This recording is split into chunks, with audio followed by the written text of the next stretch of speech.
राजस्थान को वीरों की धरती कहा जाता है और आज के समय में राजस्थान अपराधियों का नया गढ़ बनता जा रहा है। ये कहावत आज राजस्थान में सटीक बैठती है कि एक अपराधी को मारोगे तो 1000 अपराधी जन्म लेंगे।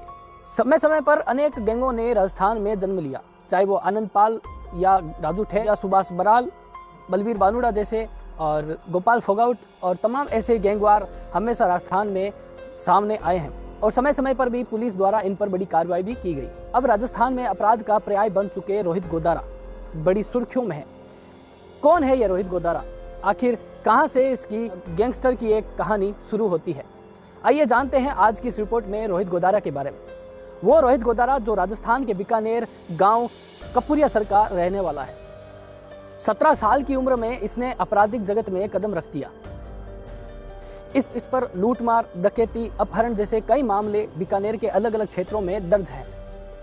सबसे पहले इसने सरदार शहर के एक सरपंच मगनी देवी के देवर को मारने का आरोप इस पर लगा था। उस पर गोली मारकर हत्या का आरोप रोहित गोदारा पर लगा था। उसके बाद सन 2012 में रोहित गोदारा की पत्नी के द्वारा उस पर दहेज प्रताड़ना का आरोप भी लगा और उसके बाद धीरे धीरे आपराधिक जगत में रोहित गोदारा का यूं कदम रख देना एक अपराध की दुनिया में सबसे बड़ा चेहरा साबित हुआ। हाल ही में राजू ठेठ हत्याकांड को भी अंजाम देने में रोहित गोदारा का अहम भागीदारी रही थी। इसमें इसने खुद ने अपनी फेसबुक आईडी में साफ साफ ये ऐलान किया था कि राजू ठेठ को मारने की पूरी जिम्मेदारी उसके द्वारा ली जाती है। रोहित गोदारा पे एक प्रूफ ये भी है कि ये अपनी वारदात को जब भी अंजाम देता है तो सबसे पहले अपने गुर्गों को भेजता है।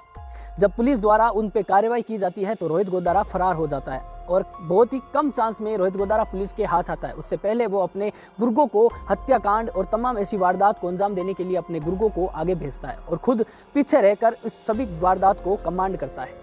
हाल ही में देखने की बात है कि राजू ठेठ हत्याकांड में कुछ ऐसा ही सामने आया था।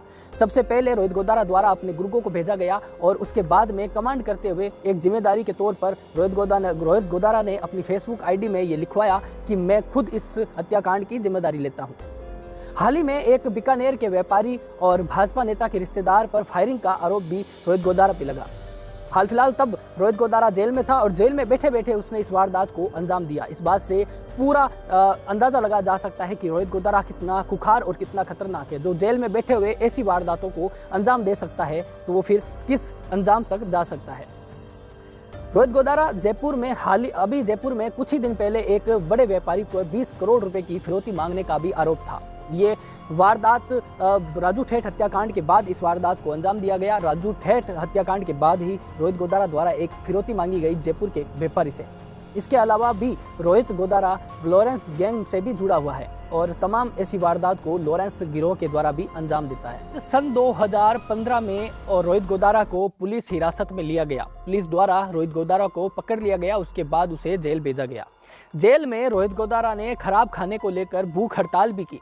इस भूख हड़ताल की चर्चा काफी दिनों तक चली। भूख हड़ताल में खराब खाने को लेकर के रोहित गोदारा ने आक्रोश जताया। ऐसी घटनाओं से भी रोहित गोदारा कहीं बाहर चर्चित रहा। लोगों के जुबान पर रोहित गोदारा का नाम हमेशा देखने को मिला। इन सभी पर्यायों में अपराध की जगत में अब रोहित गोदारा का नाम भी सबसे ऊपर आता है। सन 2021 में रोहित गोदारा को जब बेल मिली उसके बाद से ही रोहित गोदारा अब तक पुलिस की गिरफ्त से बाहर है और अब रोहित गोदारा फरार चल रहा है। रोहित गोदारा द्वारा राजू ठेठ हत्याकांड को अंजाम देने के बाद से ही रोहित गोदारा अब तक फरार ही चल रहा है। देखने की बात है कि अब रोहित गोदारा को पुलिस द्वारा कब तक धर पकड़ा जाएगा।